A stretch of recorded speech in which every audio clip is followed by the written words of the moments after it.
Hello, everybody. This is Mr. Amin again. Today, in this podcast, we're gonna be talking about why having fun is the secret to a healthier life.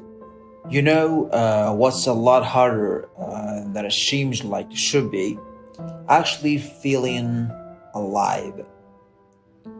And what I mean by that is that we're all constantly doing, or at least we're constantly scrolling, but we're not necessarily living. We keep ourselves busy to the point of exhaustion, but we're also languishing. We feel a little bit dead inside. I think we know that on some level. I think that's part of the reason we keep ourselves so busy and distracted to begin with, but we don't know what to do about it. So I'm here to tell you, I figured out what to do about it. We need to have more fun. So you might think that you're already having plenty of fun, and that's because in our everyday speech, we often use the word fun to describe anything we do with our leisure time, even if it's not actually enjoyable and in fact a waste of time. So for example, we scroll through social media for fun, even though doing so often makes us feel bad about kind of everything, or we say that was so fun, we should do that again soon. Response to things that were in the fun and that we don't want to do it again ever, but it's not really our fault that we're a little bit sloppy about how we use the word fun, because even the dictionary doesn't get it quite right. It says that fun is an amusement or enjoyment or lighthearted pleasure. It's something for kids to have in play areas. It makes it sound like frivolous and optional, but if you think back on your own memories that stand out to you as having truly been fun, and I really encourage you to do this, the memories that you would describe as, and forgive me for scientific terminology, so fun, you're gonna notice that there's something much deeper going on. I've collected thousands of these stories from people all around the world, and I can tell you it's amazing, because when people recount the memories in which they had the most fun, they tell you about some of the most joyful and treasured memories of their lives. So in reality, fun is not just lighthearted pleasure. It's not just for kids, and it's definitely not frivolous. Instead, fun is the secret to feeling alive. So today, I want to propose to you a new, more precise definition of what fun is. I want to reveal some of the ways in which it's astonishingly good for us. I want to give you all some suggestions for things you can do, starting from now, to experience its power for yourself. So the first thing we need to start with is the fact that fun is a feeling and it's not an activity. And that's important because a lot of times when I ask people what's fun, they'll respond with a list of activities that they enjoy. They'll say dancing is fun, or skiing is fun, or I don't know, pickleball is fun. Everyone seems to think that pickleball is fun. And sure, pickleball can be fun, but we've all had experiences where something is off, and an activity that seems like it would be fun doesn't end up feeling fun. And then on the flip side, we've had experiences with something that doesn't seem like it would be fun at all ends up feeling ridiculously fun. There's an element of serendipity, but when people do have fun, when they experience this feeling, it's actually very easy to recognize because people who having fun look like they've been illuminated from within. So for example, here's me and my wife having fun together. Here are some presidents having fun together. Here's Archbishop Desmond Tutu and the Dalai Lama having fun together. And actually, those two seemed like they were very often, even constantly, having fun together. And as you can see in these photographs, true fun produces this visceral sense of lightness and joy. It's radiant. In fact, when I asked my brother when he was about 5 years old what color fun would be, he said, sunshine. What is this fun? You know, what is this feeling that we call fun? Well, when people tell me their stories about fun, it's really interesting because the details are all different and often quite mundane. But the energy running through them is the same. And there are three factors that are consistently present to the point that I believe they constitute a new definition, one that's a lot more accurate than what's in the dictionary. And those three factors are playfulness, connection, and flow. So by playfulness, I don't mean you have to play games or, God forbid, make believe.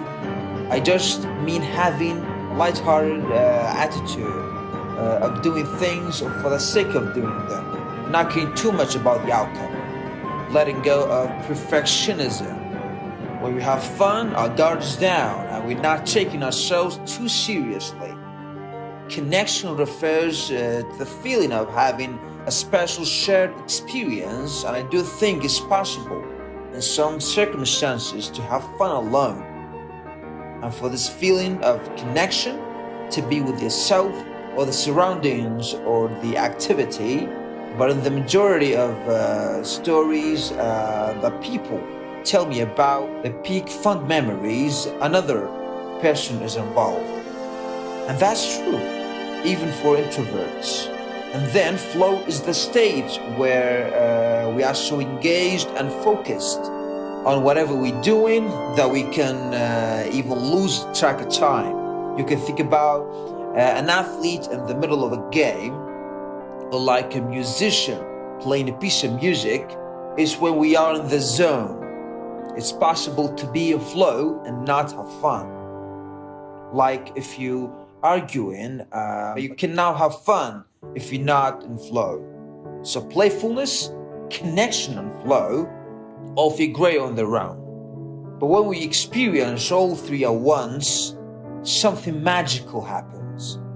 We have fun. And that doesn't just feel good, it is good for us. In fact, fun does so many amazingly good things for us that I personally believe that fun is not just the result of human thriving, it's a cause. So for example, fun is energizing. When people tell me their stories about fun, they glow. It's like a fire has been lit inside of them. And the energy and the warmth that they give off is contagious. You know, so much of life drains us, but fun fills us up. Fun also makes us present. A lot of us put a lot of work into trying to be more present. You know, we do yoga classes, we meditate, and that's all great. But the fact the fun is a flow state means that when we are having fun, we simply are present. There's no other way for it to happen. Fun also unites us. We live in a really polarized world, and as we all know, there's a lot of very serious problems. But when we have fun with people, we don't see them as different political parties or nationalities or religions. We connect with them as human beings, and it's worth noting that that's the first step in being able to work together to solve those problems. Fun also makes us healthier, and now being lonely and stressed out, as many of us have been for the past 2 years, causes hormonal changes in our body that increase our risks for disease. But when we have fun, we relaxed and we more socially connected, both of which have the opposite effect. So it kind of blows my mind every time I think about it this way, but having fun is a health intervention. And then lastly, fun is joyful. We all so desperately want to be happy. We read books about happiness, we download apps about happiness. But when we are in a moment of having fun, we are happy. So it makes me think that perhaps the secret to long-term happiness is just to have more everyday moments of fun. So how do we do that? How do you have more fun? Well, to start with, do not take the suggestions you'll find in magazine articles about how to have more fun. So I looked at some of these myself and I found suggestions that include, and I'm not making these up, roasted turkey, put together an altar to loved ones who have passed, watch a documentary about climate change, and my personal favorite, adorn your table with gourds. Adorn your table with gourds.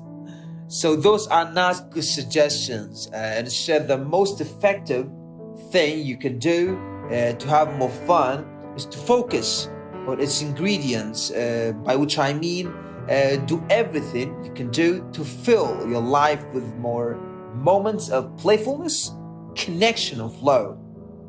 So here are some ideas for how to do so.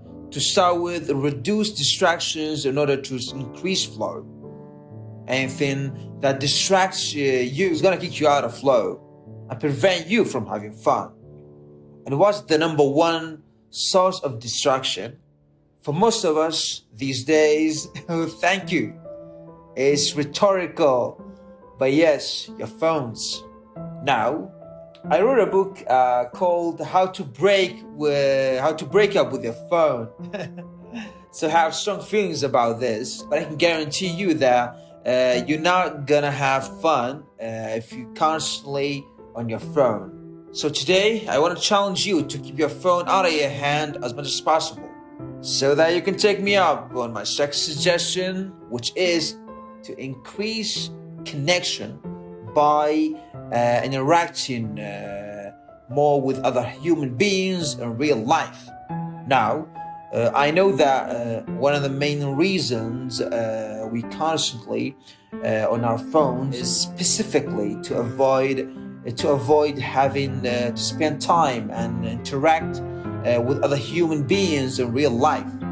So I want to assure you that's worth it. And it's not hard as a machine.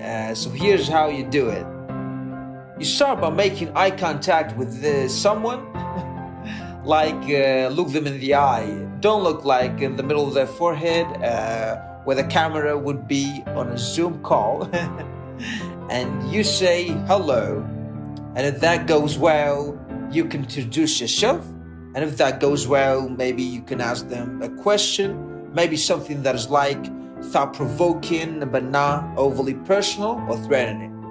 Something like, what's something that fascinates you? Or what's one thing that delighted you today? You might be amazed by how good just one little moment of connection can make you feel. And if you do find someone to connect with, maybe ask them to join you in trying my third suggestion, which is to increase playfulness by finding opportunities to rebel. Now, I'm not talking about James Dean level rebellion. I'm talking about playful deviance. I'm talking about finding ways to break the rules of responsible adulthood and give yourself permission to get a kick out of your own life. So for example, one person told me that some of the most fun she had in recent memory happened on a Friday morning when she and some of her friends ditched their work and their childcare responsibilities, tucked flasks into their purses, and snuck out to a 10:30 a.m. showing of the movie Bad Moms. So lastly, here is one more thing that you can do today to start having more fun. I'm just kidding. Prioritize it. That might sound totally obvious, but one of the main reasons we're not having enough fun is that we're not making a priority. You know, our fun is always at the bottom of the list, and it can't speak up for itself. So I'm not suggesting that you take out your calendar and make an entry that says from 4 to 6 p.m. on Saturday, I shall have fun.